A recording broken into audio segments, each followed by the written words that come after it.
Plus de 100 femmes ont été libérées par Moscou lors d'un échange de prisonniers avec Kiev. Le bilan des attaques sur 3 régions, dont celle de Kiev, monte à plus de 8 morts. Nouvelle journée de grève et de manifestation en France ce mardi pour demander des hausses de salaire sur fond d'inflation. Parmi les nombreux secteurs touchés, celui des transports. Karim Benzema remporte le Ballon d'Or 2022. L'attaquant du Real Madrid est le premier Français à être sacré depuis Zinedine Zidane en 1998. 108 femmes ont été libérées à la faveur d'un nouvel échange de prisonniers avec la Russie. Selon la présidence ukrainienne, il s'agit d'officières, de soldates, ainsi que de 37 évacués de l'aciérie Azovstal de la ville de Mariupol, assiégée par les forces russes au début de la guerre. Un dirigeant séparatiste pro-russe a confirmé cet échange, révélant que la Russie avait récupéré 110 prisonniers. Lors de son allocution quotidienne, Volodymyr Zelensky a indiqué que certaines de ces Ukrainiennes étaient détenues par les séparatistes pro-russes de l'Est depuis 2019 pour leur position pro-ukrainienne. Le dirigeant ukrainien a aussi dénoncé les nouvelles attaques sur Kiev de lundi, déclarant que la Russie n'avait aucun moyen de gagner sur le terrain, donc tentait de dissimuler ses défaites par la terreur. Le service d'urgence ukrainien a partagé une vidéo montrant des sauveteurs en train de déblayer les débris et d'essayer d'évacuer les habitants des bâtiments visés par ces attaques de drones. Selon le maire de la ville, une femme enceinte de 6 mois et son mari figurent parmi les victimes.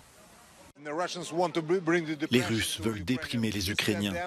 Et au lieu de cela, tous les gens sont très en colère et ils veulent défendre leur ville natale et leur pays. Selon le Premier ministre ukrainien, 3 régions, dont celle de Kiev, ont été frappées lundi. Au moins 8 personnes ont été tuées et des centaines de localités sont depuis sans électricité. La répression se poursuit au Bélarus où 12 militants d'opposition ont été condamnés à des peines allant de 2 à 25 ans de prison pour leur participation au mouvement de contestation contre Alexandre Loukachenko. La plupart sont poursuivis pour des faits de terrorisme, de tentatives de coup d'État ou de trahison. Le sort de ces opposants bélarusses rappelle celui d'Ales Bialiatski, dirigeant de l'organisation de défense des droits de l'homme Viasna. Actuellement en prison, il est l'un des lauréats du dernier prix Nobel de la paix. Son ONG estime à plus de 1300 le nombre de prisonniers politiques actuellement au Bélarus. De nombreux opposants n'ont pas eu d'autre choix que de prendre le chemin de l'exil pour échapper à la prison. Au pouvoir depuis 28 ans, le président bélarusse Alexandre Loukachenko, allié de Vladimir Poutine, avait fait face en 2020 à un mouvement de contestation inédit après sa victoire controversée lors de l'élection présidentielle. L'Union européenne sanctionne 11 personnalités et 4 entités en Iran responsables de violations de droits de l'homme et impliquées dans la mort de l'Iranienne Mahsa Amini. La police des mœurs, les forces de l'ordre et le ministre des Technologies de l'Information et des Communications, impliqués pour avoir décidé la coupure d'Internet, sont sur cette liste. Les personnes visées feront l'objet d'un gel des avoirs et d'une interdiction de visa. Les 27 appellent à la mise en place d'une enquête complète sur la mort de la jeune femme. Mais pour les défenseurs des droits de l'homme, ces sanctions ne sont pas suffisantes car elles n'atteindront pas les personnes ciblées.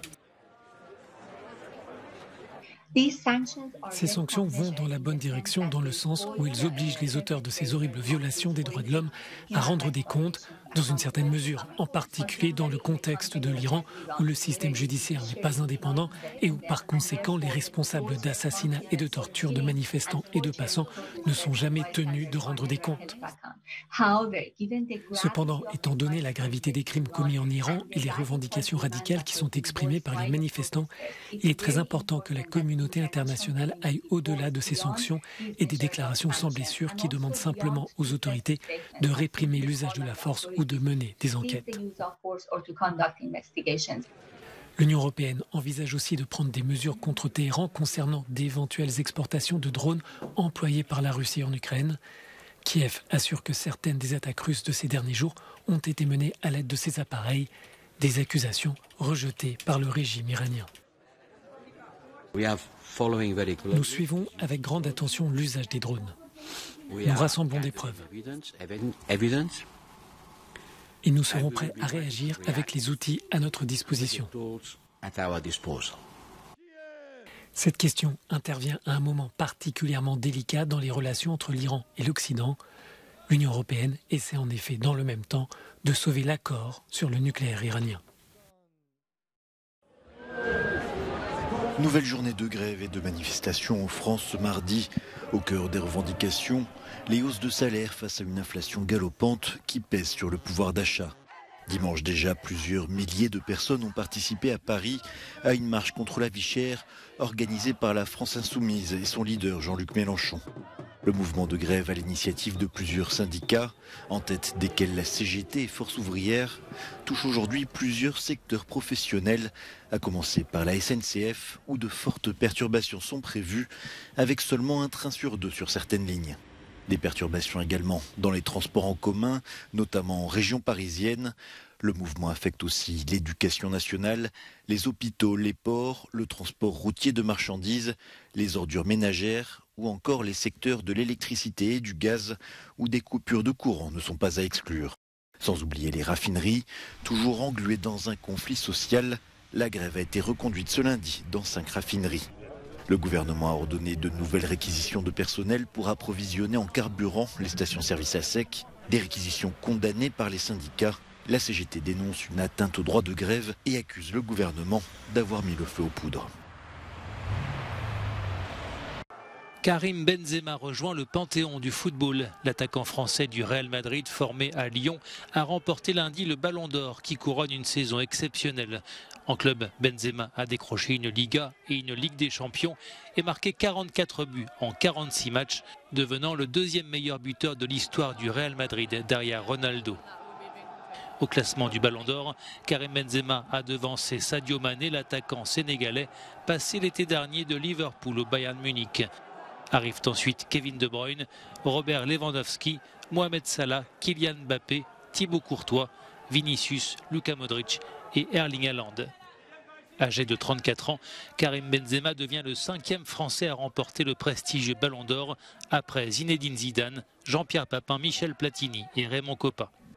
Benzema aura à nouveau l'occasion de briller cet hiver au Qatar lors de la Coupe du Monde, un trophée majeur qui manque encore à son prestigieux palmarès. En pleine crise énergétique, les institutions européennes participent aussi à l'effort de sobriété. La Commission européenne a réduit de 2 degrés le chauffage ainsi que l'humidification de ses bureaux. Ces décisions font suite à une baisse de 20% de la consommation totale d'énergie pour la période 2015-2021. Le Parlement européen a réduit lui aussi le thermostat et la lumière dans ses bâtiments, déjà équipés de panneaux photovoltaïques, de pompes à chaleur et d'unités de cogénération pour produire 2 formes de ressources. L'hémicycle a renoncé à 14 projets de travaux de rénovation pour pouvoir payer ses factures énergétiques. Toutefois, la question de la consommation d'énergie au Parlement n'est pas réglée pour de nombreux eurodéputés. Dans la situation actuelle, je trouve totalement injustifié que le Parlement européen chauffe et éclaire 2 endroits et que nous continuions à nous déplacer entre les 2 sièges. Je pense que le temps de la crise énergétique, nous devrions rester ici, à Bruxelles. Selon les traités, Strasbourg est le siège du Parlement européen pour les sessions plénières, soit 12 fois par an. Les députés, qui mènent leurs travaux quotidiens à Bruxelles, se retrouvent cette semaine et pour la 2e fois en octobre dans la capitale alsacienne. La localisation de Strasbourg a des origines historiques, mais qui apparaissent dépassées aujourd'hui pour certains élus. Un rapport de la Cour des comptes européenne, publié il y a plusieurs années, estimait que maintenir des activités parlementaires à Bruxelles permettrait d'économiser 114 millions d'euros par an. Le document soulignait aussi que les déplacements à Strasbourg représentaient 19 000 tonnes de carbone supplémentaires. Je pense qu'en 2022, la relation entre l'Allemagne et la France est suffisamment forte pour se permettre un siège unique du Parlement européen. Le Parlement le souhaite, mais malheureusement, nous ne pouvons pas choisir. Ce sont les gouvernements, en particulier le gouvernement français, qui nous empêchent de prendre ces décisions. Si le Parlement pouvait décider de lui-même, je pense qu'il y aurait un siège unique ici, à Bruxelles. Dans une résolution adoptée en janvier 2020, le Parlement européen demandait aux États membres de s'entendre sur un siège unique pour l'hémicycle, mais sans préciser lequel.